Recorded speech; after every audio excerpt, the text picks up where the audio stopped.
잘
출애굽기서 34장 5절로부터 7절까지의 말씀입니다. 저와 여러분이 한 목소리로 함께 합독하시겠습니다. 여호와께서 구름 가운데에 강림하사 그와 함께 거기 서서 여호와의 이름을 선포하실 때 여호와께서 그의 앞으로 지나시며 선포하시되 여호와라 여호와라 자비롭고 은혜롭고 노하기를 더디하고 인자와 진실이 많은 하나님이라. 인자를 천대까지 베풀며 악과 과실과 죄를 용서하리라. 그러나 벌을 면제하지는 아니하고 아버지의 악행을 자손 3, 4대까지 보호하리라. 아멘. 이는 하나님의 말씀입니다. 오늘은 추수감사주일입니다. 하나님께서 베풀어 주신 그런 은혜와 또한 사랑에 대해서 기억하고 또한 감사하고 찬양하고 예배하는 날입니다. 자, 그렇다면 하나님께 대하여 여러분들이 구체적으로 감사할 제목은 무엇인가요? 만약 이 시간에 이렇게 감사할 제목들이 잘 생각나지 않으신다면 이 이야기를 꼭 들으셔야 됩니다. 전에 군목으로 활동하셨던 감리교회 그 최효기 목사님께서 군목 당시에 신병들을 대상으로 설교할 때에 영상이 유튜브에 올라있는 걸 한번 본 적이 있어요. 굉장히 재밌게 하시더라고요. 그러면서 그 설교 시간에 사도신경에 대한 얘기가 나오는데요. 초코파이 사도신경이에요. 아시는 분은 아실 텐데 한번 잘 들어보십시오. 이걸 듣고도 감사할 제목이 없으시다는 건 문제가 있는 겁니다. 초코파이 사도신경. 전능하사 위로가 되시는 초코파이를 내가 믿사오며 그의 사촌 OS를 믿사오니 이는 오리온으로 잉태하사 목사님의 위문을 통해 나시고 더블백과 분장 속에서 고난을 받사 부서져 저리로서 행군 나고자와 공무 부적은 자를 위로하러 오시니라. 커피와 요구르트를 믿사오며 거룩한 위문과 신병이 함께 나눠먹는 핫브레이크와 컵라면과 짜파게티와 영원한 단팥 도너츠를 믿사옵나이다. 라면. 여러분 각 이때한 신병들이 가장 좋아하는 것 중에 하나가 뭐죠? 초코파이예요. 그래서 초코파이 하나만 있어도 참으로 만족해하고 기뻐합니다. 그러게 훈련병들이요 주일날 되면 이제 교회를 갈 것인가, 성당을 갈 것인가, 또는 법당에 갈 것인가 이것을 결정하는 것이 뭐의 숫자예요? 초코파이의 숫자예요. 그래서 석가탄신일이 되면 법당에서 초코파이 여러 개 준다 그러면 이제 거길로 몰려가고요. 뭐 또 교회에서 크리스마스다 해가지고 이번에는 뭐 피자를 준다 그러면 이제 또 그쪽으로 가게 되는 것이죠. 하지만 오늘날 어떻습니까? 이런 작은 것 하나에 대해도 만족하지 못하고 기뻐하지 못하고 살아가는 저희들의 모습인 것 같습니다. 그러다 보니 하나님께 뭐 할 제목이 없어요? 감사할 제목이 없다는 것입니다. 사실 팬데믹 상황 속에 있을 때 저희들은 뼈저리게 느낀 게 뭐죠? 그동안 우리가 당연히 여겨왔던 일상들이 사실 하나님께서 우리에게 주신 은혜였다는 것이죠. 감사할 제목이었다는 것입니다. 그러게 그 전에 일상을 주셨던 하나님께 감사를 하고요. 또 팬데믹이 지나면서 이제 다시 하나씩 우리 일상을 회복해 주신 하나님께 감사하는 자리로 나아가게 되었습니다. 그런데 웬걸요? 이제 마스크 벗고 좀 살만하니까 어떻습니까? 다시 일상에 대해서 감사하지 못하고 당연한 것으로 여기는 우리의 모습이 있다는 것입니다. 그리고 하나님께서 우리가 살아갈 때 가장 필요한 그런 모든 기본적인 것들을 채워주시고 또 인도해 주시건만 그럼에도 불구하고 오히려 불평과 원망의 자리로 나아가는 일들도 생겨납니다. 그렇다면 왜 이러한 현상들이 일어나게 될까요? 뭐 여러 가지 이유가 있겠지만 대표적인 이유는요. 우리 인간은 소유지향적인 존재이고요. 또 다른 사람과 비교하는 것을 좋아하는 존재이기 때문인 것입니다. 그리고 옆에 사람이 나보다 더 좋은 거 가지고 있고 더 많은 것들을 누리고 있으면 어떻습니까? 지금 내가 소유하고 누리고 있는 것, 나에게 꼭 필요한 것들 누리고 있음에도 불구하고 기뻐하지 못하고 만족하지 못하게 된다는 것이죠. 제가 어렸을 때 쭈쭈바 아시죠? 쭈쭈바 맛있게 이제 그 가게에서 사가지고 먹고 있습니다. 그때 뭐 20원인가 50원인가 그랬던 것 같아요. 근데 딱 이걸 먹고 있는데 옆에서 친구가 100원짜리 뭘 사요? 브라보콘. 네. 처음 났을 때는 50원이었는데 이제 100원으로 제가 어렸을 때 100원이었어요. 100원짜리 브라보콘을 딱 뜯어가지고 먹고 있어요. 자, 조금 전에 쭈쭈바 사가지고 즐겁게 그냥 만족하면서 먹고 있던 제 마음이 어떻겠습니까? 그 모든 기쁨과 즐거움이 사라져버린 거예요. 그 마음속에 나도 조금만 돈이 있으면 저 브라보콘 사 먹을 텐데 불화하면서 만족해하지 못하는 그런 경험이 있습니다. 그가 열심히 일하여 장만한 작지만 내 집, 정말로 기뻐하며 만족하며 살아요. 그런데 웬걸요? 옆에 그냥 작던 집들을 막 다 허물고 우리 집과는 비교할 수 없는 큰 그런 건물들이, 집들이 자꾸 하나씩 늘어나요. 어떻습니까? 지금 내 집 가지고는 만족이 안 돼요. 옆집과 비교하면 초라하고, 그러니까 처음에 내 집 장만하여 누렸던 그 기쁨과 즐거움과 만족함과 감사는 다 날아버리고 만다는 것입니다. 이를 통해 우리가 알 수 있는 건 무엇입니까? 소유를 통하여 누리는 우리의 만족이라는 것은 절대적인 만족이 아니라 어떠한 만족이에요?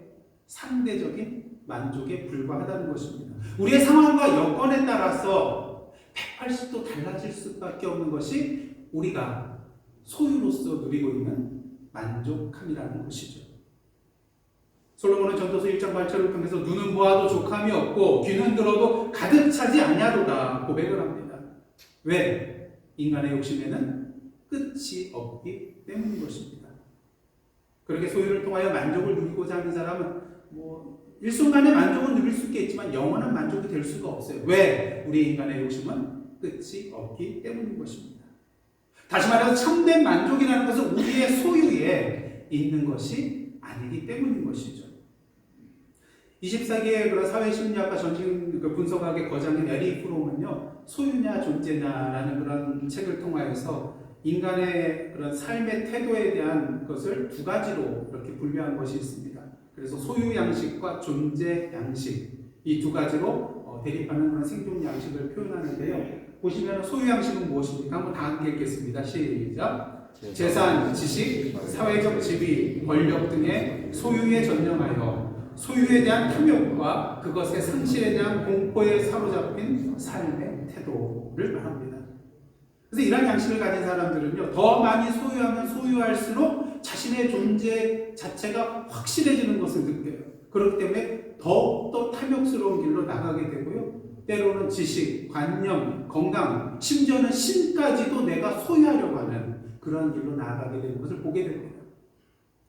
반면에 존재 양식을 가진 사람은 어떠한 태도를 말하는 것인가? 다 함께 읽겠습니다. 시작. 소유에 집착하지 않고 자기 능력을 능동적으로 발휘하며 존재 자체에 기쁨을 느끼고 성장해가는 삶의 태도를 말한다는 것입니다.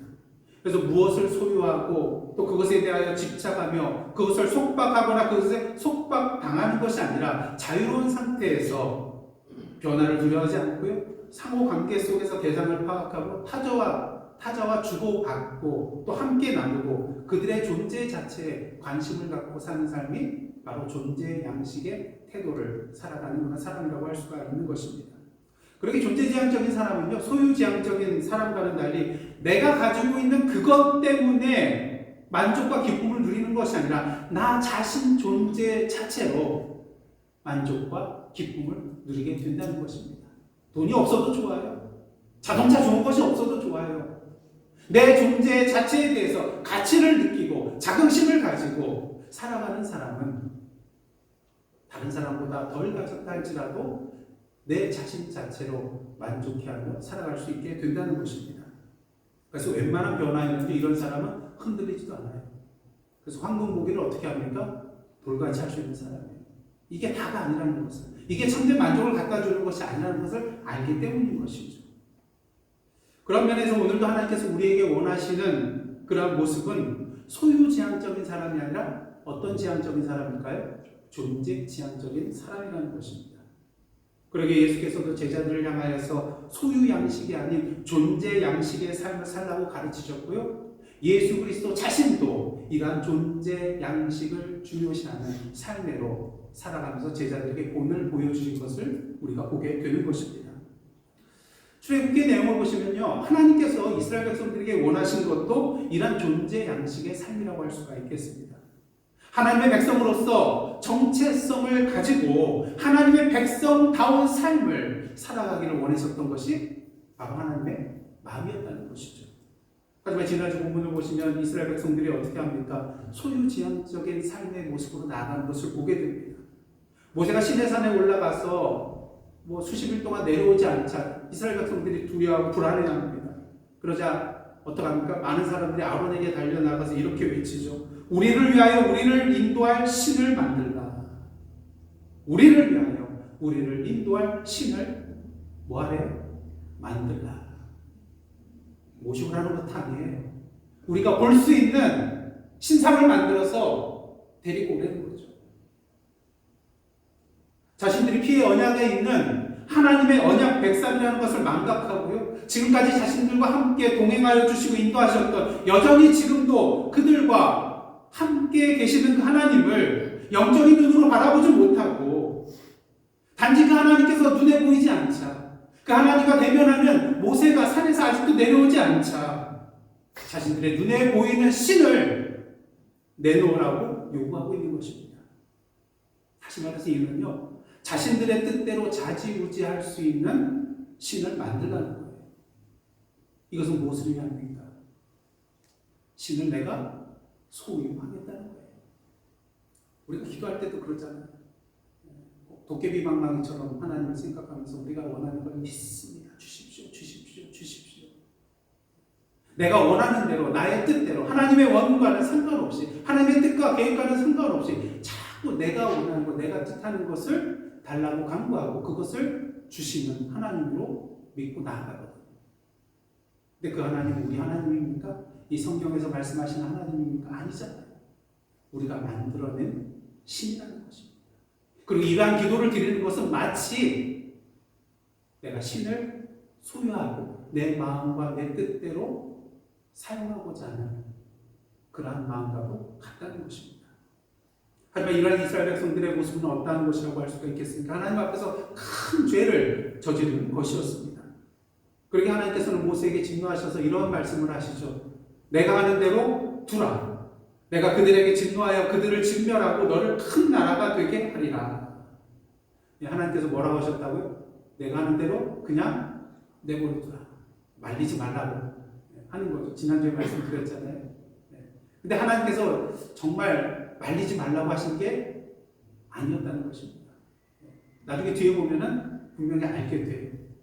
그래서 모세는 하나님께서 그냥 내가 하는 대로 그냥 내버려둬라 그렇게 말씀하셨음에도 불구하고 어떻게 합니까? 하나님께 나아가서 이스라엘을 위하여 간구하는 것을 우리가 보게 됩니다.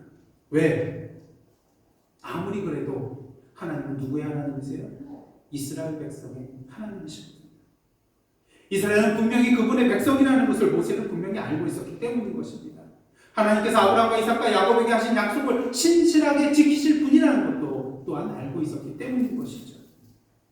그래 모세의 첫 번째 간구를 통해 하나님께서는 어떤 뜻을 돌이키십니까? 그들을 진멸하시고자 하는 뜻을 돌이키십니다.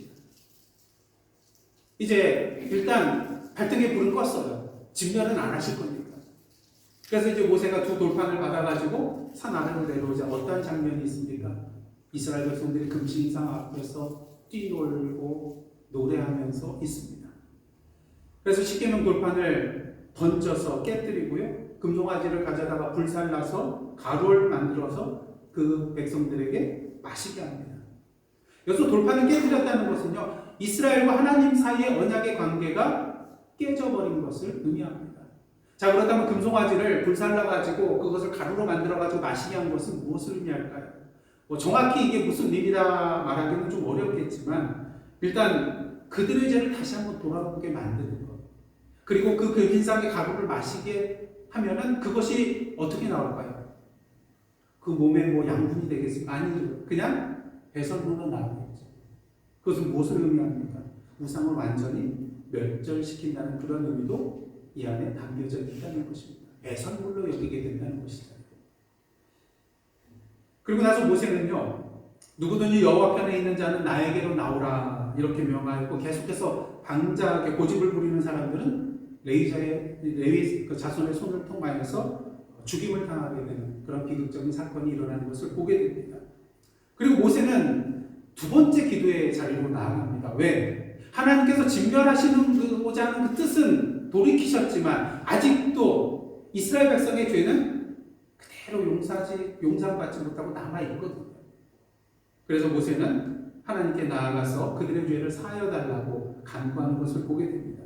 만약 하나님께서 그렇게 하지 않으면 내 이름을 기록한 그 책에서 지워 버려달라고 할 만큼 간절한 마음을 가지고 자신의 목숨을 걸고 주님 앞에 기도하는 것을 우리가 보게 됩니다. 자, 그 다음에 이제 출애굽기 33장을 보시면요, 세 번째 중보기도가 나옵니다. 하나님께서 모세에게 사자를 보내가지고 이스라엘 백성들 가나안 땅으로 인도해 주겠다 그렇게 하셨지만 한 가지 문제가 있어요. 하나님께서 나는 너희와 같이 하지 않겠다.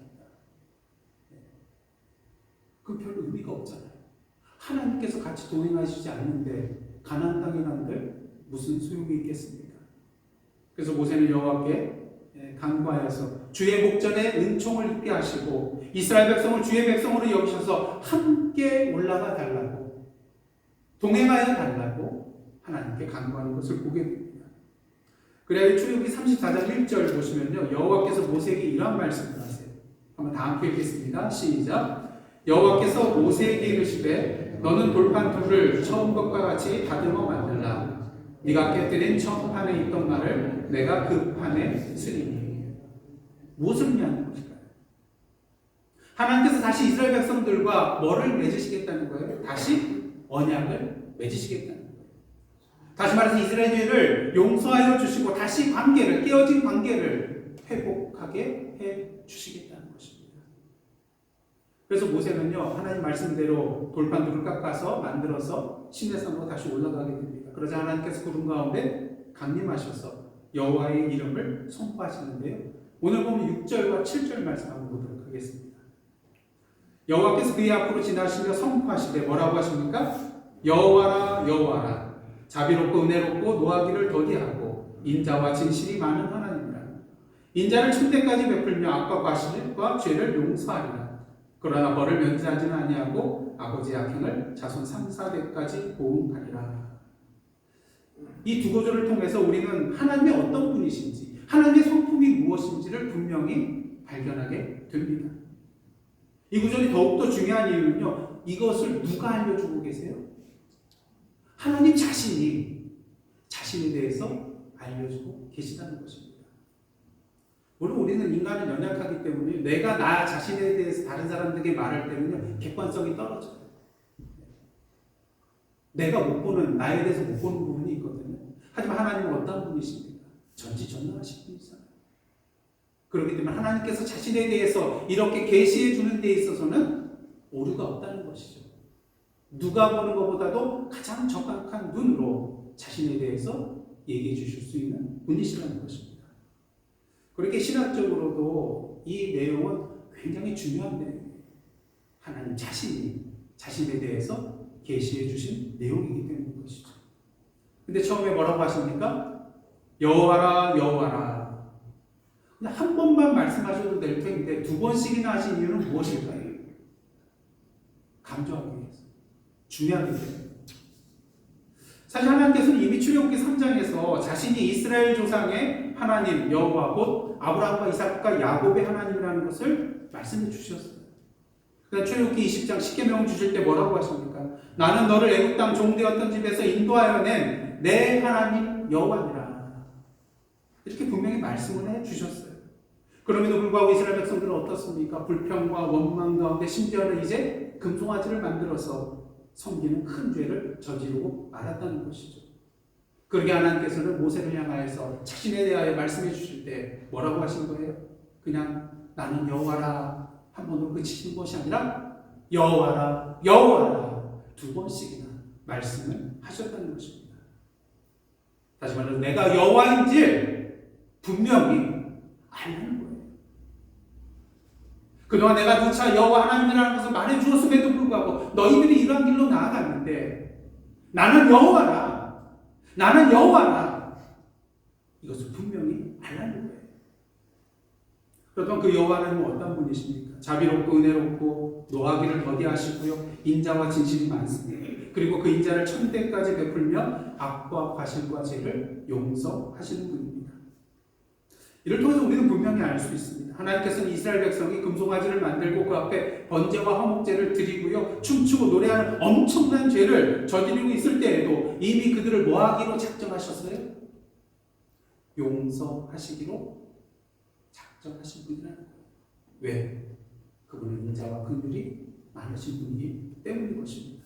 그렇게 모세가 하나님께 나와 중보 기도하며 간구할 때에 하나님께서 이스라엘 백성들의 죄를 용서하여 주시고 그들과 다시 언약을 맺고 결국 그들과 동행하셔서 어디까지 가세요? 가나안 땅, 그 약속의 땅까지 나아가시는 것이었습니다. 보통 우리가 추수감사주일 되면 가장 설교 본문으로 많이 등장하는 구절이 어디죠? 시편 136편. 시편 136편 보시면요, 감사의 시인데 한번 보여주시기 바랍니다.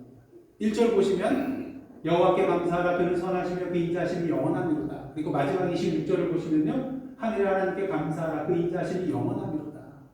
그래서 2절로부터 그 25절 중간에 보면요, 동일한 표현이 계속해서 반복돼서 나와요. 누구누구에게 감사하라. 그러니까 하나님께, 주께, 여호와께 감사하라. 그 다음 후렴구가 뭡니까? 그 인자하심이 영원하리로다. 이 시는요, 6월절이나 신년절에 주로 이렇게 낭송이 되어 있습니다. 그래서 먼저 찬양대가 누구누구에게 감사하라 그러면은 모든 대중이 뭐라고 할까요? 그 인자하심이 영원하리로다. 이렇게 답했다는 것입니다. 근데 여기서 인자하심에 해당되는 히브리어 단어는 여러분들이 잘 아는 헤세드라는 단어예요. 헤세드라는 단어는 것은 인자, 사랑, 자비, 긍휼 이런 다양한 의미를 가지고 있는 단어입니다. 근데 이 언어에 대해서는 뭐 정확히 알려진 바는 없지만 언약에 기초한 확고부동한 사랑으로 정의 내릴 수 있는 것이 바로 이 헤세드입니다. 그래서 이 헤세드 단어는 다윗과 요나단 사이에도 헤세드의 언약을 맺는 것을 볼 수가 있게 돼요. 하지만 많은 경우 보면은 하나님과 인간 사이에 언약 관계 속에서 이 헤세드라는 단어가 사용되는 것을 보게 됩니다. 그러니까 하나님께서 헤세드의 긍휼과 인자와 사랑을 우리 인간에게 베풀어 주신다는 그런 의미에서 헤세드라는 말이 사용이 된다는 것이죠. 근데 중요한 것은 이스라엘 백성이 하나님과의 언약을 제대로 지키지 못하고 실패함에도 불구하고 하나님께서는 당신의 그 헤세드로 말미암아서 그들에게 또다시 기회를 주시고요. 그 언약을 계속해서 지켜 나아가시고자 하는 것을 우리가 보게 된다는 것입니다. 왜? 하나님은 헤세드의 하나님이기 때문인 것이죠. 그리고 시편 136편에서는요, 이 하나님의 헤세드의 인자하심을 뭐하고 연결시켜서 같이 표현하고 있냐면요, 에메트라는 단어를 씁니다. 에메트에서 자음 세 글자인데, 히브리어 세 글자는 히브리어 알파벳에서 가장 첫째 글자와 중간 글자와 마지막 글자로 이루어졌어요. 무슨 의미일까요? 이 에메트라는 것은 처음부터 마지막까지 변함없이 영원히 이런 의미를 담고 있는 것이 에메트입니다. 그래서 시편 136편의 후렴구를 보면 어떻습니까? 그 인자하심이 그냥 크다는 말이 아니에요. 뭐라고 합니까? 영원합니다. 왜요? 하나님의 인자하심은 결코 중단되는 일이 없기 때문인 것입니다. 심지어 우리가 그 하나님의 언약과의 관계를 파기할지라도 말이죠. 그래서 시편 130편의 내용을 보면 크게 네 가지로 분류를 할 수가 있습니다. 1절부터 3절까지는요, 여호와 하나님의 선하심과 인자하심과 높으심에 대해서 감사하고 있고요. 또 4절부터 9절까지는 천지를 지으신 능력의 하나님에 대해서 감사하고 있습니다. 그리고 10절부터 22절까지는 하나님께서 이스라엘 백성을 출애굽시켜 주시는 것부터 가나안으로 인도해 주는 데까지에 대해서 감사를 드리고 있고요. 또 마지막 23절로부터 26절까지는 하나님의 돌보심의 은혜에 대해서 감사하는 것을 우리가 보게 됩니다. 그래서 이를 통해서 우리는 하나님의 인자하심은 태초부터 지금까지 계속 이어지고 있고 앞으로도 계속해서 이어질 것이라는 것을 분명히 볼 수 있게 된다는 것이죠. 그리고 시편 136편은 처음부터 마지막까지 그 인자하심이 어떻다고요?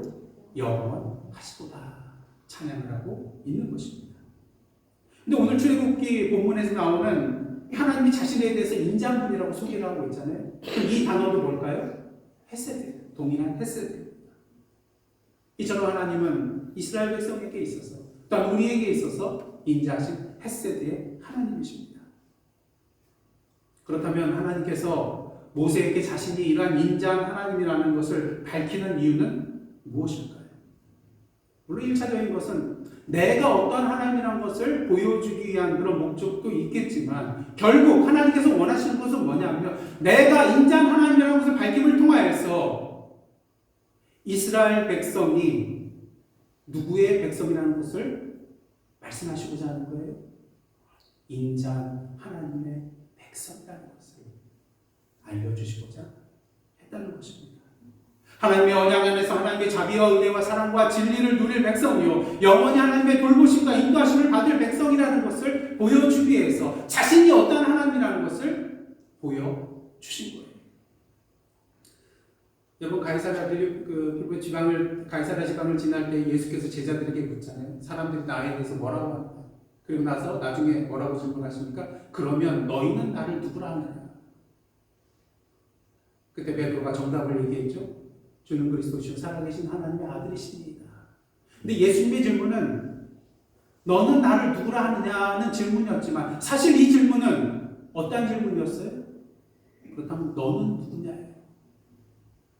나와의 관계 속에서 너는 누구냐? 그렇게 베드로의 예수님에 대한 고백은 무엇을 의미합니까? 주는 그리스도시요 살아계신 하나님의 아들이십니다. 그리고 나는 당신의 주입니다. 자신의 정체성이 분명하게 드러나는 고백이라고 할 수가 있다는 것이죠. 다시 말해서 하나님께서 자신을 계주해 주신 그 목적 중에 하나는요, 이스라엘 백성들로 하여금 그들이 도대체 누구인가를, 어떠한 존재인가를 분명히 알려주시기 위함이었다는 것을 우리는 알아야 된다는 것입니다. 앞에서도 말씀드렸다시피 참된 만족은 어디에 있는 것이 아니에요? 소유에 있는 것이 아닙니다. 존재에 있습니다. 그렇게 다윗은 여호와는 나의 목자시니 내게 부족함이 없으리로다 고백합니다. 자신의 목자 되시는 하나님의 양이라는 것을, 내가 바로 그분의 양이라는 것을 알기에 그것 하나로 만족하고 기뻐할 수 있었던 것이죠. 그렇게 시편에 나오는 다윗의 여러 시들을 보고 어떻습니까? 참으로 고난당하고 시련당하고 대적자들에게 쫓기고 또한 죽음의 절체절명의 위기의 순간에 이르렀을 때 그런 탐환시나 이런 시를 보면요, 일단 뭐 하나님께 원망도 하고 왜 돌봐주시지 않습니까? 왜 건져주시지 않습니까? 이렇게 따지고 또 묻습니다. 근데 결국에 마지막에 가면 어떻게 해요? 자신의 목자 되신 주님께서 보호하여 주시고 건져주시고 대적들을 물리쳐 주실 것을 믿음으로 바라보면서, 지금 상황은 그렇지 않는데 그 상황 속에서 여호와를 찬양하고 노래하고 감사하는 것을 우리가 보게 된다는 것입니다. 여러분이 아시는 또 하나의 열매를 바라시며라는 그런 찬양이 있는데요, 그 찬양의 가사를 보면 이런 내용이 있습니다. 감사해요 깨닫지 못했었는데 내가 얼마나 소중한 존재라는 것. 그 다음 가사가 뭐예요? 태초부터 지금까지 하나님의 사랑은, 그 다음 뭡니까? 항상 날 향하고 있었다는 것. 근데 그냥 찬양 부를 때는 모르겠는데 말씀을 준비하면서 너무 감동이 되더라고요. 언제부터요? 태초부터. 언제까지요? 지금까지. 이틀에 한 번씩, 일주일에 한 번씩이 아니라 항상 주님의 사랑은 날 향하고 있었다. 왜? 내가 너무나도 소중한 존재니까. 단지 문제는 뭐예요? 내가 그걸 느끼지 못하고 살아가고 있다는 겁니다. 하나님께서는요, 태초부터 우리를 사랑하시기로 작정하셨어요. 그러게 하나밖에 없는 사랑하는 독생자 아들 예수 그리스도를 십자가에 내어주시고 그 피를 통하여 우리를 당신의 백성, 당신의 자녀로 삼아주시고 우리를 여기까지, 지금 이 자리까지 인도해 주셨습니다. 그리고 앞으로도 계속해서 우리와 동행하여 주시고 우리 인생 걸음을 붙잡아 주시고 인도해 주실 것입니다. 사랑하는 성도 여러분, 무엇을 소유했기 때문에, 무엇을 얼마나 가지고 있기 때문에 감사하는 것이 아니라 우리가 하나님의 백성이요, 하나님께서 사랑하는 당신의 자녀라는 그 존재 자체로 감사할 수 있는 저와 여러분의 신앙이 되기를 원합니다. 아멘. 그러할 때 우리의 삶 자체가, 우리의 삶의 모든 것들이 주님을 향한 감사 제목이 될 것입니다. 오늘도 하나님께서 우리를 향하여 나는 여호와라, 나는 여호와라, 내가 수십 번, 수백 번, 수천 번도 얘기했는데 아직도 못 느끼고 있느냐, 나는 여호와라 말씀하고 계십니다. 이는 하나님이 누구신지 알라는 말씀이기도 하지만 동시에 우리 자신이 누구인지 알라는 말씀인 것입니다.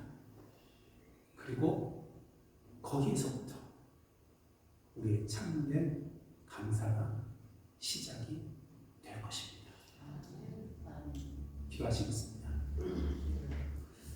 하나님, 무엇을 소유했기 때문에 감사한 것이 아니라 하나님의 백성이요 하나님의 자녀가 되었다는 존재로 인하여 감사하는 저희들 되게 하여 주옵소서. 우리의 삶의 모든 순간순간들이 여호와께 감사하라, 그 인자심이 영원하미로다의 찬양이 되게 하여 주옵소서. 그리고 이러한 우리의 삶을 통하여 나는 여호와라, 나는 여호와라고 말씀하시는 그 하나님의 인자하심을 세상에 선포하며 이 땅의 모든 사람들과 함께 더불어 참된 만족과 기쁨과 생명을 누리는 저희들의 참된 감사의 삶이 되게 하여 주옵소서. 예수님의 이름으로 기도드리옵나이다. 아멘. 넓은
지난 한 주를 돌아볼 때에 하나님 앞에 감사하지 못할 제목이 하나도 없음을 이 시간 주님 앞에 고백합니다.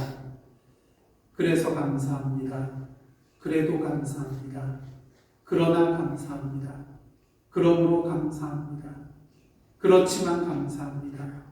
그럼에도 감사합니다. 그러니까 감사합니다. 그리하실지라도 감사합니다. 그리 아니하실지라도 감사합니다. 이래도 감사하고 저래도 감사하며 매일매일 항상 감사합니다. 범사에 감사합니다. 이런 감사의 제목이 저희들의 삶이 되게 하시고 이런 저희들의 감사의 삶이 주님을 향한 찬양과 예배가 되게 하여 주옵소서. 그리고 오늘도 주님 앞에 감사한 마음으로 우리의 물질과 우리의 마음과 또한 감사의 모든 제목들을 주님 앞에 올려드렸습니다. 기뻐 흠양하여 주시고 이제 저희들 새로운 한 주간 살아나갈 때에 참된 만족과 기쁨을 누리는 자로서 하나님의 자녀로서 하나님의 백성으로서의 존재를 가치 있게 여기며 매일매일 주님 앞에 감사하는 저희들 복된 삶 되게 하여 주옵소서. 환중에 계신 여러 성도님들, 특별히 우리 이석진 장로님 주님께서 기억하여 주시사 추수감사주일을 맞이해서 얼마나 이 자리에 나오시고 싶겠습니까? 주님께서 그 마음의 중심을 아시오매 위로하여 주시고 속히 치료하여 주시는 가운데에 우리 권사님과 함께 주님 존전에 나와서 마음껏 찬양하고 마음껏 기도하고 마음껏 예배드릴 수 있는 그 날이 속히 오게 하여 주옵소서. 저희들 많은 기도 제목을 들고 주님 앞에 섰습니다. 인간적인 마음으로는 이 모든 것들이 이루어지기를 바라는 그런 마음이 있지만 그리 아니하실지라도 우리의 선한 목자 되시는 주님을 믿음으로 바라보며 달과 같이 주님 한 분만으로 만족해 할 수 있는, 기뻐할 수 있는, 예배할 수 있는 저희의 복된 삶 되게 하여 주시옵소서. 이 모든 말씀 예수님의 이름으로 기도드리오며 이제는 우리 구주 예수 그리스도의 은혜와 하나님 아버지의 크신 사랑과 성령님의 감동감과 교제케 하시는 역사가 오늘 이 시간 추수감사주일을 맞이하여 나는 여호와라 여호와라 말씀하시는 그 주님 앞에 내가 어떠한 존재이라는 것을 분명히 깨닫고 오늘도 주님의 백성으로 주님의 자녀로서 주님을 이 땅에 드러내며 선포하며 나아가기로 다짐하는 하나님의 백성들과 그 삶의 터전 위에 또한 저희들의 모든 감사 기도 제목과 주님 앞에 간구하는 그 모든 중보의 제목들 위에 이제부터 영원토록 함께 계시옵기를 간절히 축원하옵나이다. 아멘.